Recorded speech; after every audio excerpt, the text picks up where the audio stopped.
Daf Yomi, Tractate Bava, page 16a, part 2, towards the bottom of the Amud with the words. We can start over with the Meisvei. The Gemara raises an objection from Brisa in addition to the list of animals that are considered forewarned. Right? Meir says, no, okay. We'll start from the words. What is a bardalus?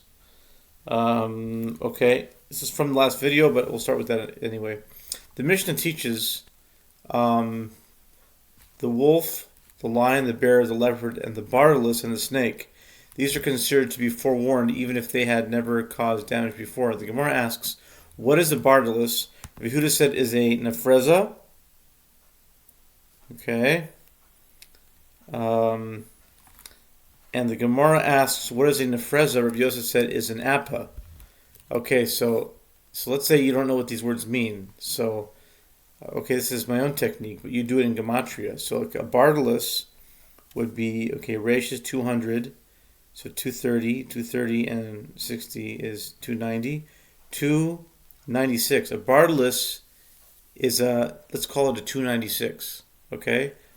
A nefraza is 280. 280 plus 50 is 330. 337 and 338. Nefraza, so he's saying a 296 is a 338. And what's a 338? Is an 82. It sounds like crazy, but if you could hold these numbers in place over time, start to see some patterns.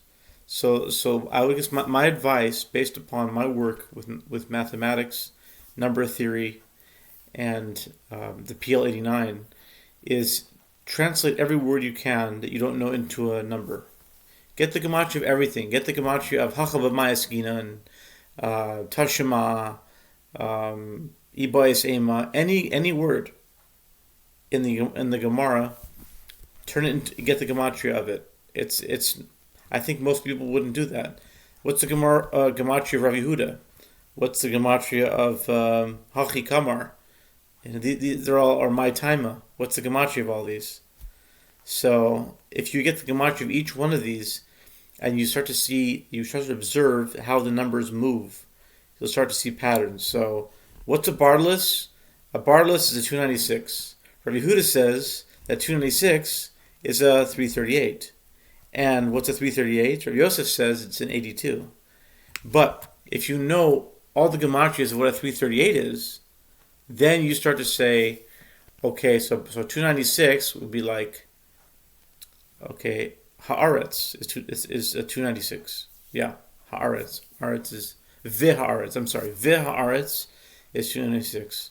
So v'haaretz is like I'm in Bereshis now. V'haaretz ha'isasai v'vayu. Okay. So now I'm saying a 296 v'haaretz is a 338. What's 338?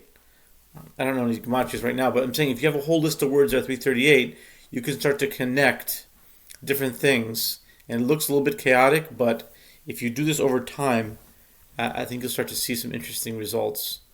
That would be my suggestion for that.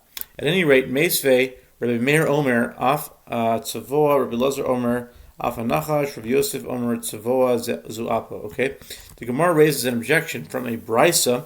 In addition to the list of animals that are considered forewarned, Rabbi Meir says also the hyena. So it is Mount Hyena Mountain, Har Tzvoim. Yeah, we're learning this in the Rishalmi Yomi. We're learning Orla right now. It might have been Chala, I'm not sure. It's Har Tzvoim, it's Hyena Mountain. And I thought it was funny, but there's something called Har Tzvoim. Also the hyena, the Tzavoa. Okay.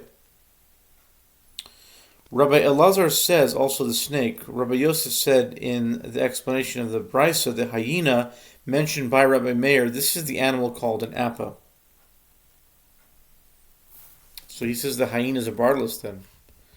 If Rav Yosef understands a hyena to be an apple, then how could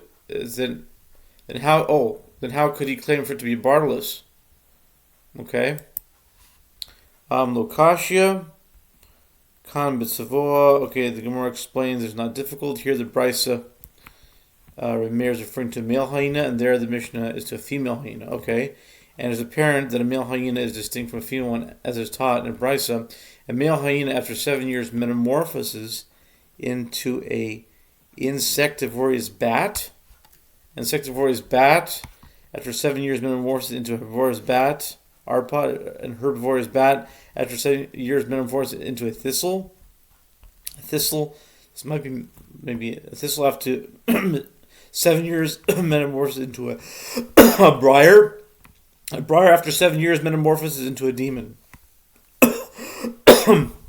Similarly, a person's spine, 7 years after his death, metamorphoses into a snake.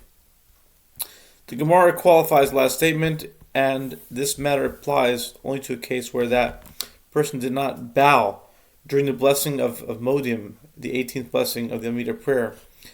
The Gemara analyzes the Brisa. The Master says above, in addition to the list of animals that are considered forewarned, Rameir says also the hyena